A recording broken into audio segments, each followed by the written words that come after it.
Section 83 of the Indian Penal Code ये कहता है कि ऐसा कोई भी क्राइम जो किसी 7 से 12 साल की उम्र के बच्चे के हाथों हुआ हो वो क्राइम नहीं होता और ना ही वो बच्चा एक क्रिमिनल।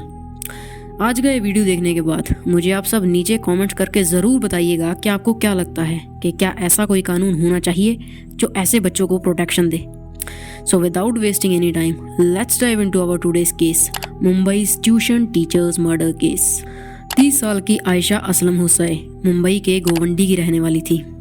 आयशा एक मिडिल क्लास फैमिली को बिलोंग करती थी और 20-22 साल की उम्र में ही आयशा के घर वालों ने उसकी शादी करवा दी। आयशा ने बहुत सारे सपने देखे थे अपनी शादी को लेकर, मगर अफसोस कि उसकी ये शादी ज़्यादा देर तक टिक नहीं पाई और शादी के कुछ ही सालों बाद आयशा का अपने पति से तलाक हो गया और तलाक के बाद वो गोवंडी अपने माँ बाप के घर लौट आई। आयशा के माता पिता ने गोवंडी में ही एक छोटा सा स्कूल खोल रखा था जहाँ पर उस एरिया के कई सारे बच्चे पढ़ने आते थे, तो आयशा भी इसी स्कूल में एज अ टीचर पढ़ाने लगी। ये स्कूल ज़्यादा बड़ा नहीं था और इसमें बस 5-6 क्लासरूम्स ही थे और इन्हीं में से एक रूम में आयशा और उसका पूरा परिवार रहता था।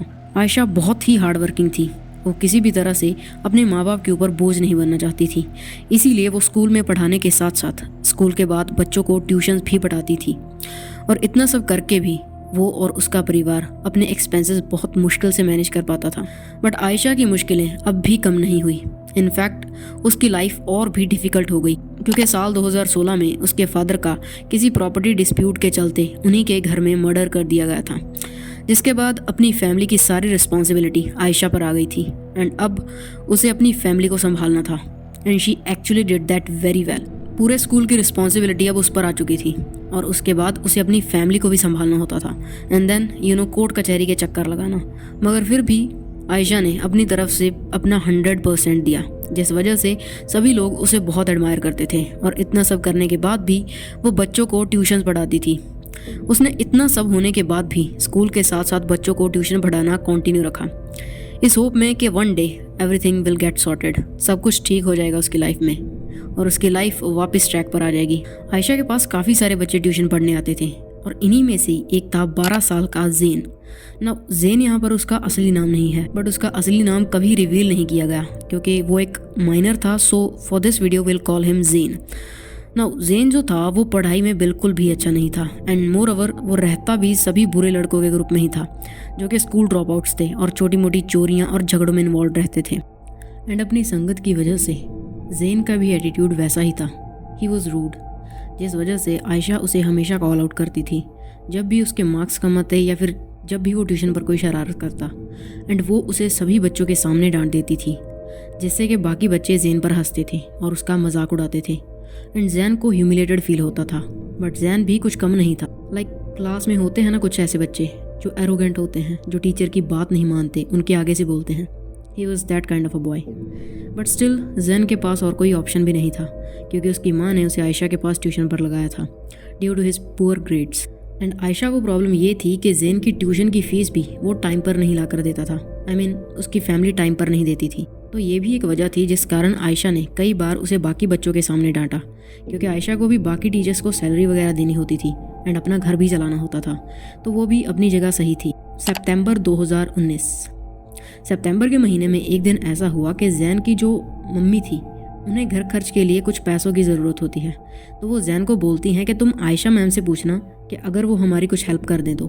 ना ज़ैन जब ये बात जाकर आयशा को बताता है तो आयशा भड़क जाती है क्योंकि एक तो ज़ैन की ट्यूशन की फ़ीस भी अभी तक नहीं आई थी और ऊपर से वो लोग उल्टा उसी से पैसे मांग रहे थे, जिस कारण वो ज़ैन को सबके सामने डांट देती है और पैसे देने से भी साफ साफ मना कर देती है। ज़ैन को फिर से ह्यूमिलेटेड फील होता है एंड वो घर जाकर अपनी माँ को ये सब बता देता है। कुछ दिन बीतते हैं और ज़ैन इस बात को भूल चुका था और वो रोज़ की तरह फिर से ट्यूशन जाने लगता है। 16 सितंबर 2019 रात के तकरीबन 8 बजे आयशा के घर से उसके पड़ोसियों को ज़ोर ज़ोर से आयशा की चीखों की आवाज़ें सुनाई देती हैं एंड जब वो लोग दौड़कर उसके घर में एंटर होते हैं तो उन्हें वहाँ पर घर की एंट्रेंस से लेकर अंदर तक हर जगह बस खून ही खून पूरी फर्श पर फैला दिखाई देता है, जो कि काफ़ी हॉरिफाइंग सीन था। और एक कमरे के गेट पर आयशा बुरी तरह से खून से लथपथ दर्द से तड़प रही थी एंड उसकी बैक पर एक चाकू अब भी धंसा हुआ था। और सबसे खौफनाक बात ये कि आयशा से ही कुछ दूरी पर 12 साल का ज़ेन दीवार के साथ नीचे बैठा हुआ था और आयशा को गुस्से से घूरे जा रहा था। वो लोग जल्दी से आयशा को उठाकर अपोलो हॉस्पिटल ले जाते हैं, बट अनफॉर्चुनेटली वो बच नहीं पाती। एंड उसी रात पुलिस जैन को भी पुलिस स्टेशन ले आती है, बिकॉज क्राइम सीन पर जिस हालत में वो बैठा था दैट वाज सस्पिशियस। तो पुलिस उससे पूछना स्टार्ट करती है कि आयशा को किसने मारा, वहाँ क्या हुआ था। एंड जैन बिना घबराए उनसे बोल देता है कि मैंने ही मारा है उसे, मुझे वो बिल्कुल भी पसंद नहीं थी, शी डिजर्व टू डाई। और पुलिस के थोड़ा और पूछने पर वो उन्हें बताता है कि आयशा उसे कैसे ट्रीट करती थी, और साथ ही ये भी कि कुछ दिनों पहले उसने उन्हें पैसे देने से भी मना कर दिया था। लेकिन हैरानी की बात ये थी कि फिर उसने इतने दिनों तक इंतज़ार क्यों किया। ऐसा इसलिए क्योंकि 16 सितंबर को जैन की माँ खुद आयशा के घर गई थी एक बार फिर से उससे पैसे मांगने के लिए, बट आयशा ने पैसे देने से तो मना किया ही, साथ में उसकी जैन की माँ से भी थोड़ी बहस हो गई कि एक तो आप लोग टाइम से ट्यूशन की फीस नहीं देते और ऊपर से मुझसे ही पैसे मांग रहे हो। एंड जब जैन को ये पता चला कि आयशा ने उसकी माँ की बेइज्जती की है तो उससे ये बर्दाश्त नहीं हुआ और उसने अपने घर के किचन से एक चाकू उठाया और आयशा के घर में एंटर होते ही उसने लगातार आयशा पर चाकू से स्टैब करना शुरू कर दिया, और वो भी इतना ज़्यादा फोर्स के साथ। जैन के गुस्से का अंदाज़ा आप इस बात से ही लगा सकते हो कि वो चाकू मारते मारते उसने वो चाकू आयशा की पीठ में ही तोड़ दिया था, जिस वजह से वो चाकू आयशा के अंदर ही अटक गया था। जैन के कन्फेशन के बाद पुलिस उसे जुवेनाइल डिटेंशन सेंटर भेज देती है क्योंकि वो एक माइनर था। So yeah, this was our today's case. If you find this video informative, please drop a like. You can check out the video popping on the screen and you can also subscribe for more such content. फिर मिलेंगे।